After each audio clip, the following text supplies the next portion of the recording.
Before we start, don't forget to subscribe to the Zion Kingdom channel for more insightful content. Now let's dive into our topic. Have you ever wondered what the roots of the Israel-Hamas war are? It's a question that prompts us to delve into a complex tapestry of history, politics, and religion. Let's rewind to the late 40s, specifically the year 1948. This is a pivotal year in the genesis of the conflict we're examining. It was then that the State of Israel was officially declared, a homeland for Jews in the aftermath of the Holocaust. But this decision came with a price. The land allocated for Israel was already to a substantial Palestinian population, leading to mass displacement and bitterness. Fast forward to 1987, a year etched in the annals of this conflict. This was the year that saw the birth of Hamas, a Palestinian Sunni Islamic fundamentalist militant organization. The group emerged from the crucible of frustration and anger that had been simmering among Palestinians over their displacement and the perceived indifference of the international community. And speaking of the international community, it's impossible to discuss this conflict without bringing the United Nations into the conversation. The UN has been instrumental in the formation of Israel and has a significant part in the ongoing conflict. However, its actions have been viewed by some as contributing to the rise of groups like Hamas, fueling a sense of injustice and resentment. But not just about land or politics. Religion, too, has a potent role in this conflict.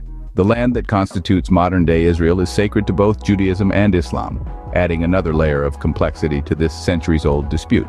So, what we're looking at here is a conflict with roots stretching back to the mid-20th century, and tendrils reaching into the realms of politics, history, religion. A dispute over land, a struggle for identity, and a clash of religious beliefs, all rolled into one. As we have seen, the roots of this conflict run deep into the soil of history, politics, and religion.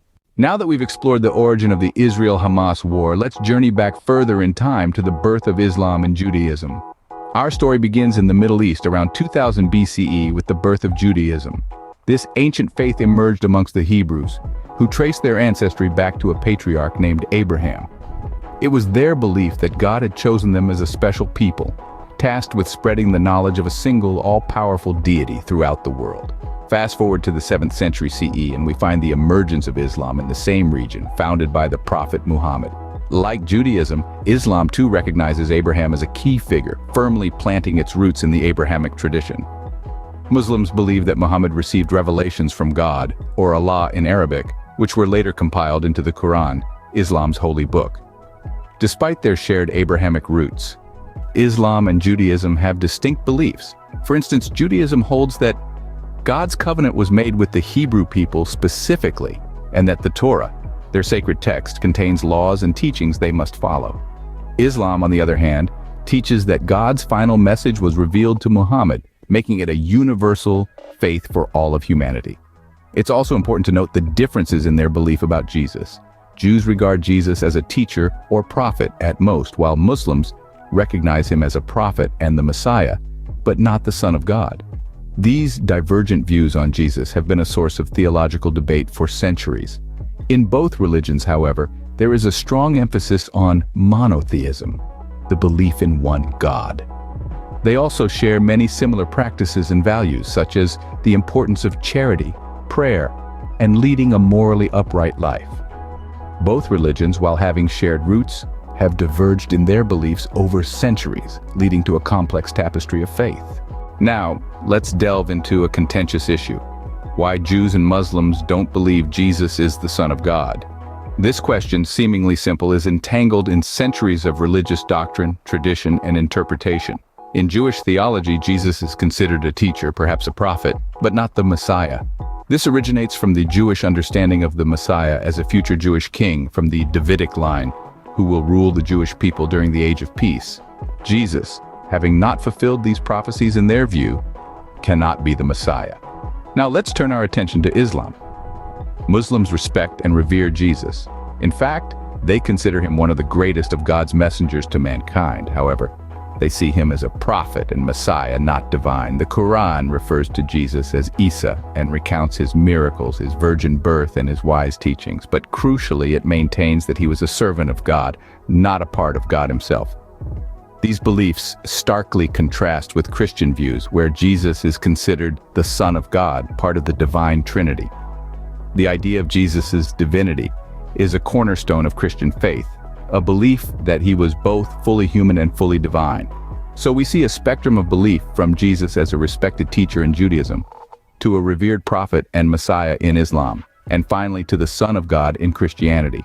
Each religion, with its unique interpretation, contributes to a rich tapestry of theological perspectives.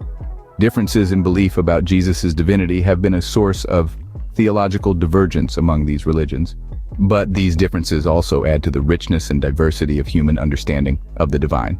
Now, what if the solution to this conflict lies not in politics or territory, but in faith? It's a question that might seem out of place amidst the sounds of war, but it's one worth considering. The idea of accepting Jesus as the Son of God, a belief central to Christianity, may appear alien to both Muslims and Jews. However, it's not about converting or changing one's faith, but about understanding and appreciating the beliefs of others. The acceptance we're talking about is not literal, but metaphorical. It's about accepting that Jesus, a figure revered by all three religions, can be a bridge to bring people together rather than a wall that divides. It's about seeing Jesus not just as a religious figure, but as a symbol of love, compassion, and forgiveness. In the grand scheme of things, it's not just about accepting Jesus, but also about accepting each other. It's about accepting that there's more that unites us than divides us. It's about accepting that our shared humanity is bigger than any religious or political differences. We live in a world where division and hatred are often louder than unity and love. But if we look closely, we can see the common threads that tie us all together. We can see that at the heart of every religion is a call to love, to understand, and to respect. So perhaps it's time we start focusing less on what divides us and more on what unites us. Perhaps it's time we start looking beyond the boundaries of land and start embracing the boundless expanse of understanding and mutual respect. Perhaps the road to peace is not through land, but through a shared understanding and acceptance of each other's faiths. Before we wrap up our journey today, let's take a moment to reflect on the importance of unity and understanding.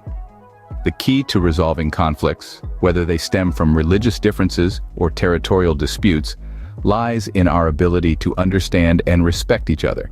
It's about acknowledging that each faith, each belief, each perspective is a part of the rich tapestry that makes up our shared human experience. It's about recognizing that our differences are not barriers, but bridges that can lead us to a deeper understanding of each other and our shared world. By accepting Jesus, not as a religious figure, but as a symbol of love, compassion, and forgiveness, we can begin to see the common threads that bind us all. It's not about changing our beliefs, but about expanding our understanding. It's not about losing our identity, but about discovering our shared humanity. So let's embrace this unity. Let's embrace this understanding. And let's take a step closer to a world where peace is not just a dream, but a reality. That's it for today's journey. Don't forget to subscribe to the Zion Kingdom channel for more insightful content. Until next time, remember, our shared humanity is bigger than any religious or political differences. Stay united, stay understanding, and stay tuned for more.